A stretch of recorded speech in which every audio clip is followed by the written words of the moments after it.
Huh? Now, I have nothing against Joker.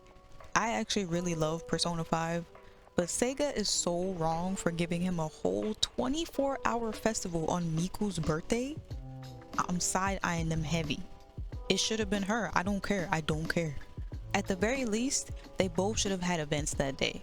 This is a transgression committed against the #1 princess in the world, and the only way I can forgive Sega is if they give us another Project Diva game. No? Well, it was worth a shot. A few moments later. Okay, I was busy at the time, but apparently 4 hours after I started writing the script, they announced this. They even got Yunosuke in here. Okay, this is a start. This is a start. It's not Project Diva, but it's a start. In all seriousness though, I do have two minor things that I'd like to talk about.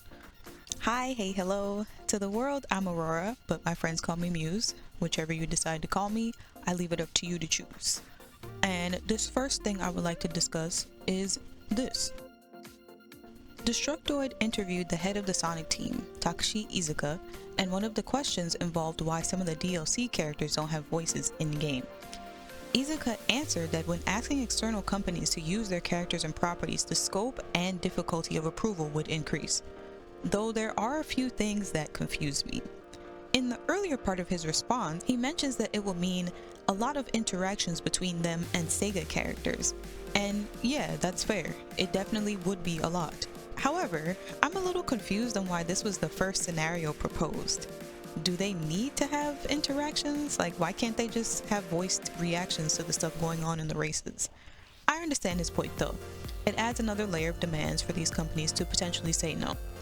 But that leads me to my next point of confusion. Does Sega not own Joker and Ichiban? I don't know much about Yakuza, but I figured I'd put him in here because he's also unvoiced. I understand that there's always legal boundaries even between child and parent companies in Atlus's case, but surely they could have procured some grunts, some laughs, some attacks for the boys, you know? My confusion grows even larger because we now know, thanks to the Gamescom footage that's been coming out over the last few days, that Miku does have voice lines. Sega does not own Miku. So like, what's going on in this case? Is it a money thing? Is it just circumstantial due to certain agreements? Maybe it was part of the deal with the music collab that was just announced? Who knows? Overall, them having no voices or just random sound effects is pretty disappointing, but it's not a deal breaker by any means for me personally, especially since these characters that I mentioned will be available to play for free in the game. The second thing I'd like to talk about, however, might actually be a money issue, and I'm heartbroken if that is the case.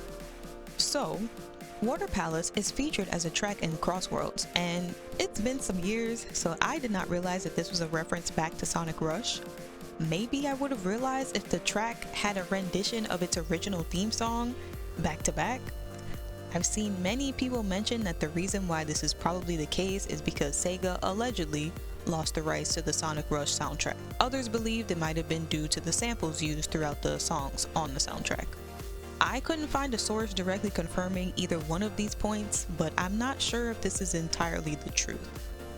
Hideki Naganuma, who is the sound creator for Sonic Rush, himself came out and said last year, in October 2024, that he's unsure why Sega has stopped distributing the soundtrack, and he encouraged people to ask Sega about it.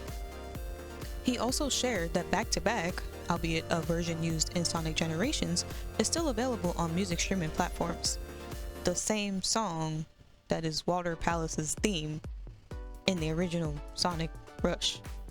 So they clearly at least still have the rights for this song, right?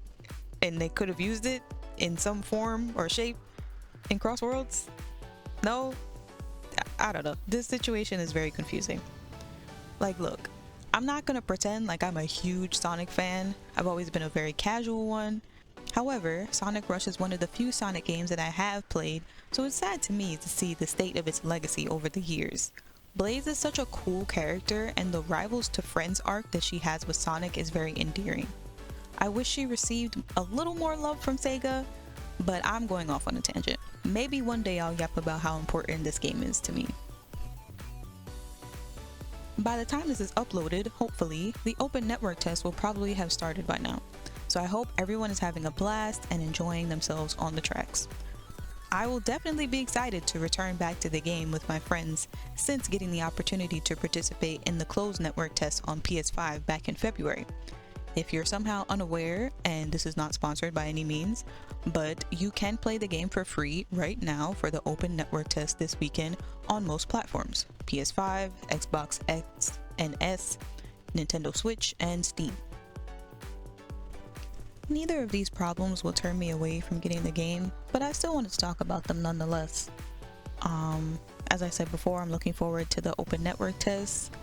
I've been trying to dodge spoilers from Time Stranger that the official account has been posting. Like, you know, I'm here for it. I'm here for all the news, but I'm getting Kingdom Hearts flashbacks, final battle trailer. Like, please save some surprises for the launch. But you know, it's just me. I just have to take a step back. But anyway, yeah, I've also been starting some scripts for more of my 14 videos that I want to talk about. This is kind of a new topic for the channel, but not really if you watch me on Twitch. Yeah, either way, I appreciate you watching. And as I say to myself, I say to you, do what you gotta do to preserve you. Goodbye. See you on the track. Maybe.